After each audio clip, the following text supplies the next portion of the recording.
Excuses in boxing are commonplace. What was the problem? I broke my back. What do you mean by that? My back is broken.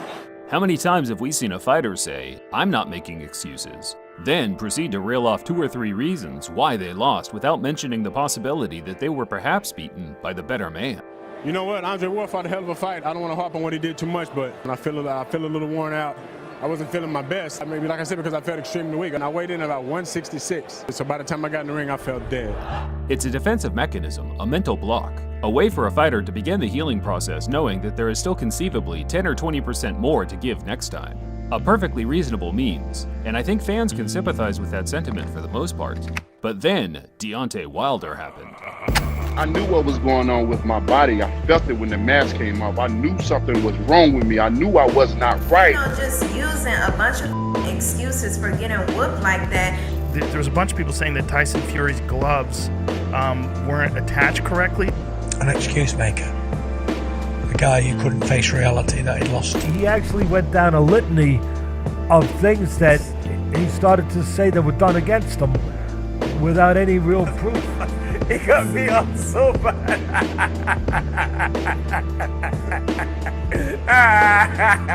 You're right. It wasn't the 40-pound suit that he had on coming to the ring. That may have been a reason why his legs weren't there, but it wasn't the reason. This might be the most embarrassing excuse that I've ever heard. Because I speak it, believe it, receive it. Speak it, believe it, receive it. Speak it, believe it, receive it.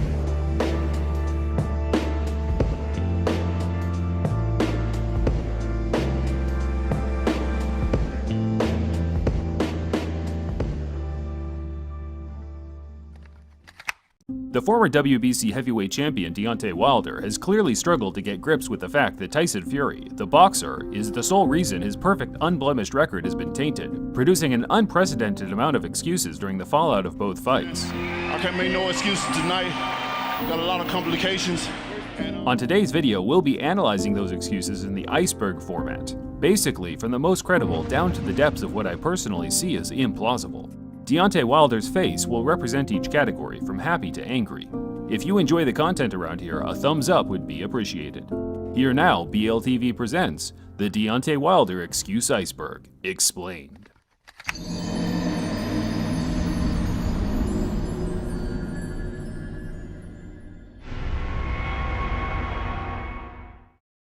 During the build-up to Wilder Fury 2, Deontay told various media outlets, including the BT Sports documentary team, that he had broken his right hand during his preparation for the first Fury fight. The first Fury fight, I broke my hand, so I only had one hand. The right hand was very off in camp. I didn't want to throw it to injure it even more. I felt like if I reserved it and threw it in the fight, then if I broke it in the fight, then I'm getting paid.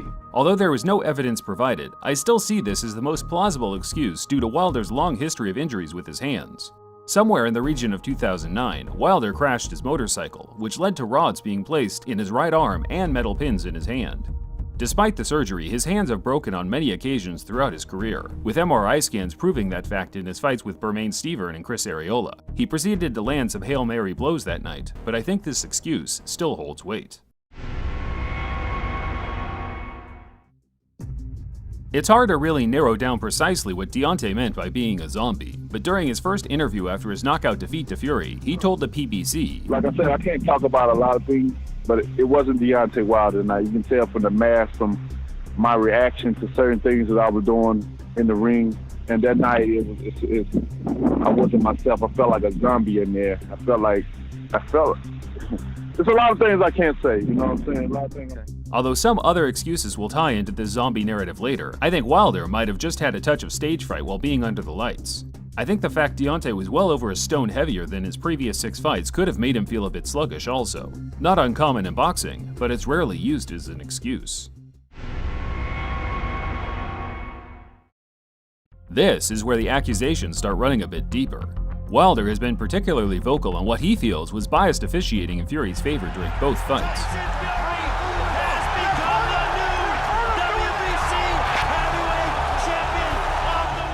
Deontay's issues with Jack Reese, the referee for the first fight, was that he thought Jack had an emotional connection to Fury because of his depression story. That relationship then led to Fury getting more time to get up from the brutal knockdown in the 12th. Watching this back, I'm more surprised that Jack didn't wave the fight off immediately rather than the supposed extra time given. The truth is, this knockdown was handled faultlessly. Jack did his job by the book, and replays of the knockdown show that he kept counting due to Fury's eyes showing a response after 5 or so seconds of the count. You can watch Jack's full breakdown of why he handled the situation as he did on the BT Sports YouTube channel, but as far as I'm concerned, there was little evidence of biased officiating that night. Kenny Bayless was officiating the rematch, and despite the large majority of boxing fans feeling he showed bias towards Wilder, point deductions, various regeneration periods, etc., Deontay still slammed the Hall of Fame referee for allowing what he felt was an excessive amount of rabbit punches.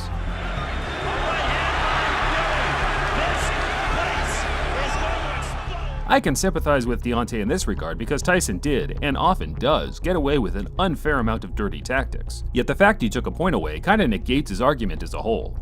My take after watching the rematch multiple times, Bayless didn't have his best night, but if any bias was shown, it came across in Deontay's favor. Of all the excuses Deontay made in terms of influencing his loss, blaming the former world champ Andre Dirrell is the one to me that holds the most weight. On the Charlo Brothers YouTube channel, they uploaded a ringside vlog of the Wilder-Fury rematch. During a small segment of the vlog, a loud voice can be heard screaming for the towel to be thrown in.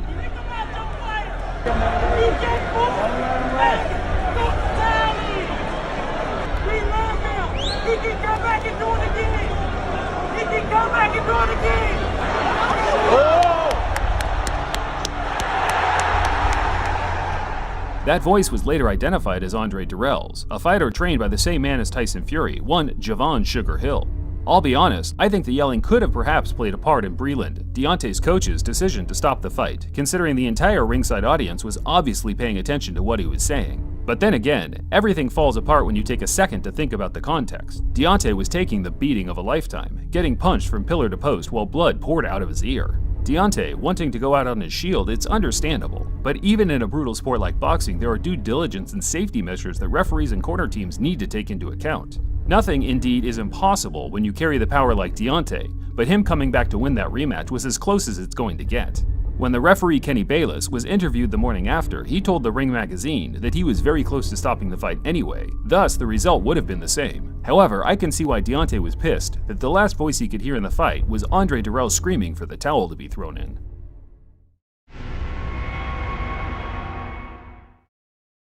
Whether you're a big boxing fan or not, the Deontay Wilder costume fiasco is a situation you're likely aware of, being that it's the excuse that made the most headlines. The outfit that you wore to the ring, wearing over 40 pounds, is why you think you lost this fight? To pay homage to Black History Month, Deontay decided to wear a multi-battery, jewel-filled electronic costume that looked like it had been crafted by Rita to defeat the Mighty Morphin Power Rangers.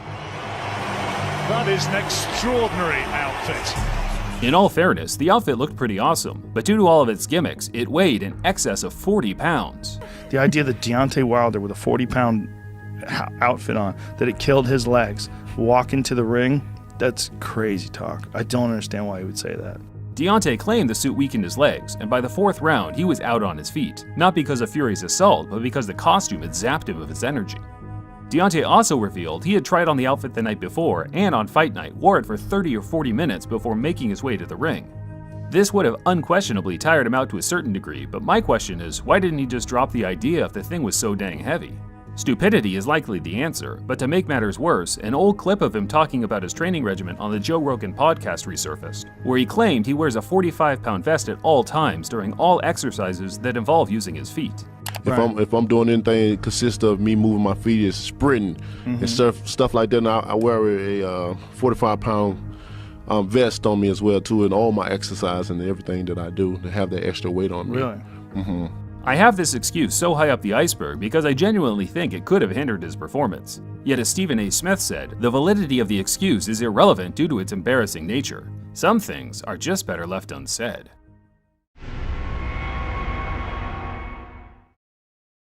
When Junior fought, Deontay's chief sparring partner for the Fury rematch told the press about a potential bicep tear during the late stages of camp. The boxing world responded with, "Wait, an excuse that Deontay kept a secret?"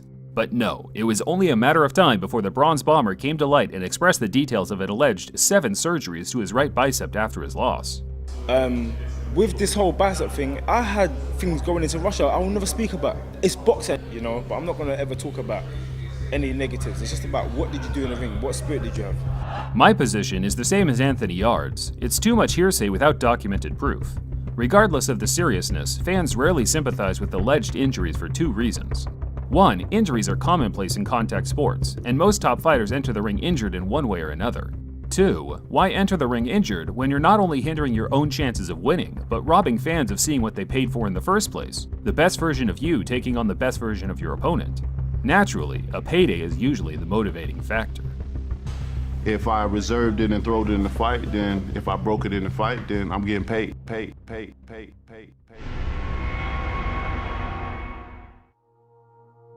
After their first fight, Deontay insisted he didn't want to make any excuses during the post-fight press conference. Well, I mean, we don't make no excuses. He then proceeded to make outlandish claims, such as Fury was covered in baby oil. You know, and start overshooting. It felt like he had baby oil on him too. He was slippery. It's impossible to debunk, but at face value, it seems like perspiration.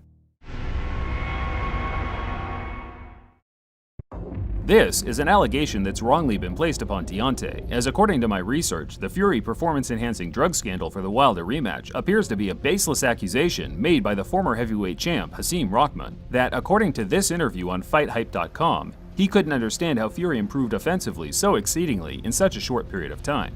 My first impression of that whole fight was I would think that Tyson Fury was on something. You know, I know he was on something when he beat Klitschko. And I mean, I just don't see how somebody can just get that strong and start punching that hard that quick.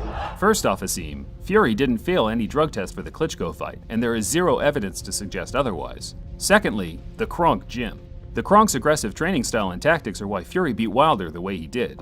You, of all people, would know the difference that gym can make. Again, it's entirely possible that Fury, or even Wilder in this case, were taking PEDs that night. The sport is riddled with cheats, yet no one failed a test, so it's just all unfounded denunciations based on the eye test. I can always sympathize when a fighter, particularly a champion, wants to go out on a shield. He's taken another one, and Howard Foster has stopped it! Wow! That is going to be controversial! This section could have been crossed out completely once you factor in our Andre Durrell piece from earlier. That was until recently, when Deontay openly expressed what he felt was a traitor in his camp. In the end, it took a crab in a bucket referee and a disloyal trainer to throw the towel in just to stop me. Deontay spoke out and accused his longtime cornerman Mark Breland of throwing in the towel early, not to protect his fighter's interest, but because he had a secret allegiance with Team Fury. Fortunately, Mark Breland, who I believe is a great coach, but an even better person, is getting thrown under the bus. I don't agree with it. Wilder sacked Breland soon after the rematch, and the two have since released public statements regarding what they feel was the truth. Breland claimed Wilder is untrainable and not willing to listen. Wilder, on the other hand, insisted Breland is a traitor and jealous of what he has achieved in regards to his own unfulfilled career. A nasty breakup all around, yet the accusations from Wilder were only beginning to heat up.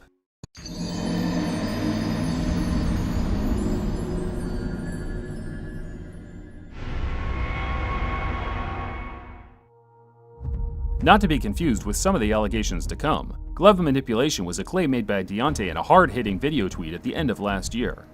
I saw in the first fight where Ricky Hatton was pulling down your gloves to put your fist in the improper position. Y'all tried the same method the second time, but this time you scratched flesh out of my ears, which caused my ears to bleed. Okay, stop right there. Now Ricky Hatton's involved?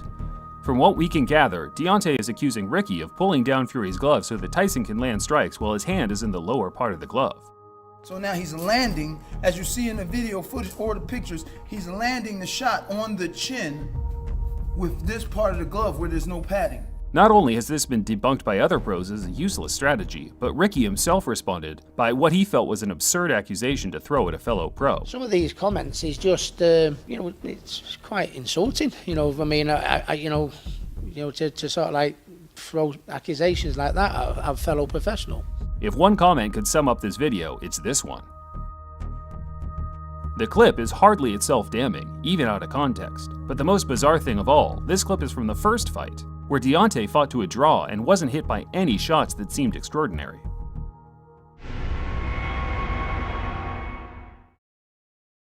We told you the Breland drama was only starting to heat up as Deontay's last words on the matter involved a very spikeful accusation.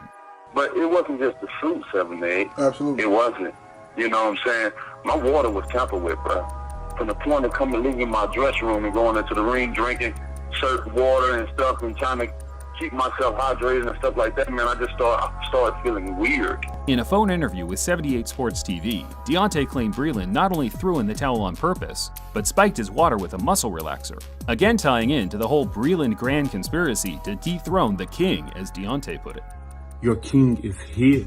Deontay claimed Breland was the only man to feed him water throughout the fight, yet that can be debunked before the first bell even rang. No evidence was provided to suggest anything out of the ordinary was in his system. Was it just the heavy costume taking its toll, or something more sinister? Well, the wider boxing community has a hard time believing any of it. He felt that his water was spiked. Stop. Yeah. Stop. Okay. Stop. Okay. How many losses do I got? 8. 8? Yeah. Somebody spiked my water on all those 8 fights, and I'm letting you know right now that those 8 fights, I think my water was spiked. I'm telling you. A close second behind the costume excuse in terms of public outrage was the Glovegate conspiracy, or Glovegate 2.0. Look how the glove, first of all, look how the glove is broken in. Let's just look at that. This glove is already broken in. Look at the pattern and look how thin the glove is, okay? Pictures and slow-motion GIFs were shared around Twitter and other social media sites, which appeared to show a lack of filler in Tyson Fury's gloves. The context of clips was irrelevant, despite most of them being from the first fight, as fans would mash up clips to try and create cheating narratives to excuse Wilder's loss. Nick Asbury, a longtime sparring partner of Fury, added fire to the flame when he released a short video showing Tyson's sparring gloves compared to his own. This is Tyson's and these are his sparring gloves that we were sparring with. As you can see, there's no padding in here, and all the padding's in the back. Even though I have my doubts about this video, its most damning outcome doesn't for a second mean Fury removed padding in his gloves for the Wilder fights. Some YouTubers have pushed the algorithm as far as possible to spread this narrative, so whenever you search the term, you'll be met by hours upon hours of content that all boils down to nothing of any substance. Trust me, I sat through a lot of nonsense during the research for this. He's a coward. Tyson Fury cheated on Deontay Wilder, period. Before every fight, a commission will hold a meeting where both fighters and their teams can attend and approve one another's gloves. Due to the Margarito controversy roughly 10 years ago, the level of inspection in today's game is at a much higher standard. Here, we can literally see Jay Dees, Wilder's head coach, closely inspecting Fury, wrapping up and tying his gloves before the devastating rematch. Admittedly, some of the clips do raise an eyebrow, and I can see how casual fans might come across some of these videos and be drawn into what seems like pretty damning evidence. Boxing commissions, the WBC in particular, have dealt with these issues in the past and have caught cheaters under investigation. Do you really think they wouldn't have found something that they felt necessary to investigate under the heavy scrutiny of these fights? Deontay Wilder was their golden asset and someone they valued dearly. I can assure you, they would have been the first ones to call out any foul play if there was indeed anything to recognize. Oh, and just remember, 99% of the clips are from the first fight, and this narrative barely existed until Fury knocked him out in the rematch. You know, not unless Deontay Wilder's own trainer Jay Dees was in on a conspiracy as well, along with all the Las Vegas State Commission guys who never left the room. Jay Dees was in the room while I had my hands wrapped. He examined them. He was in there when I had my gloves put on, examined them. Moving, but then he started getting his legs back under him, and then he started landing. There's also other things as well too. You know, he's still a gypsy though. Yeah. You know they believe in a lot of things. Yeah, you know that, right? So yeah, you never know. You know. Hey. Joe Rogan responds to this how most normal human beings would. Gypsy curse? Who would believe such a thing? Well, Deontay wasn't joking. He's double and tripled down on this narrative during multiple interviews since his draw with Fury. That would slow me down. See, they thought they was gonna take me out in the 2nd and 3rd round. But that voodoo judo, that gypsy gumbo soup didn't work. Fury even came out publicly to say he doesn't indeed possess any gypsy powers. Not that it really needed to be said. He followed up by saying that perhaps his mind games before the fight planted a seed and shook Deontay's confidence, which to me sounds just a slight bit more plausible. Deontay is openly superstitious, which is not surprising considering he comes from a family of preachers. Most boxers are men of faith, and you'll often see them praising God for their victories after the fight. Yet when you allow your belief in the supernatural to potentially hinder your performance, it might be time to separate and celebrate them as two different entities.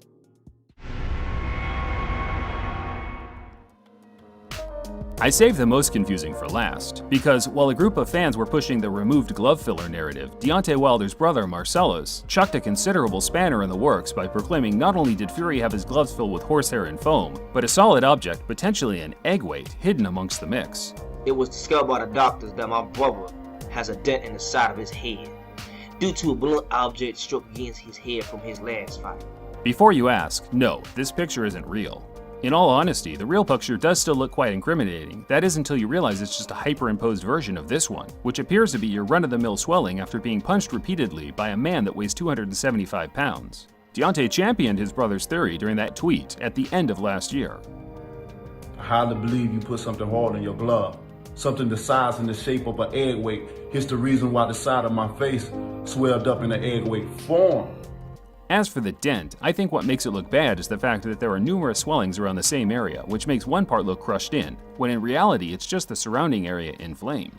I'm not saying for certain that Fury didn't hide something in his gloves, remove padding, groom the ref, cover himself in excessive oil, take PEDs, or engage in Breland's master plans to dethrone the king. I'm just saying there's no evidence, other than some blurry pictures and Deontay's word, to take for any of it. Now, I can imagine that there are a few people who will assume I have a bias to Team Fury or some unconditional hate for Wilder, but the truth is, I picked Deontay to win the first fight. I honestly thought his power could overcome the skill gap. I'm not mad that I was wrong. I've been a fan of both these guys dating back as far as 2008 when they were just starting out. I was one of the first people on YouTube making videos about Deontay while most, not all, hardcores among the community were trashing him on the forums and in the comment sections. Even now, as the third fight between the two looms, I don't lean one way or the other. I just want to see the best man win. Witnessing greatness is my biggest motivation as a boxing fan. Despite all the ludicrous excuses made by Deontay, I still wish him all the best moving forward. The only thing I found genuinely bothersome was how his relationship with Breland ended. From the outside looking in, it seemed uncalled for from Deontay's perspective, doing it in the public manner he did.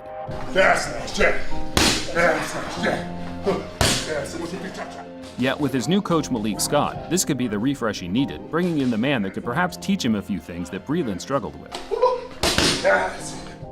So, where is Deontay's mindset in terms of dealing with that loss today? And when you know the truth shall set you free. So, it was never a dark moment for me, only light. Away with the fairies and nothing will change, which is a bit of a buzzkill for me. If Deontay's previous excuses were truthful, particularly on the injury ones, then the third fight will surely be a whitewash, as one fighter is a fragile, injury-prone mess, while the other is blessed by the gypsy gods and punches so hard it feels as if he's got solid objects in his gloves. What's to get excited about? Well, in the case the majority of boxing fans were right, and Deontay was telling a few white lies, we could still be in for an intriguing matchup between one of the most destructive heavies ever and one of the most unpredictable and brilliant fighting men of our time.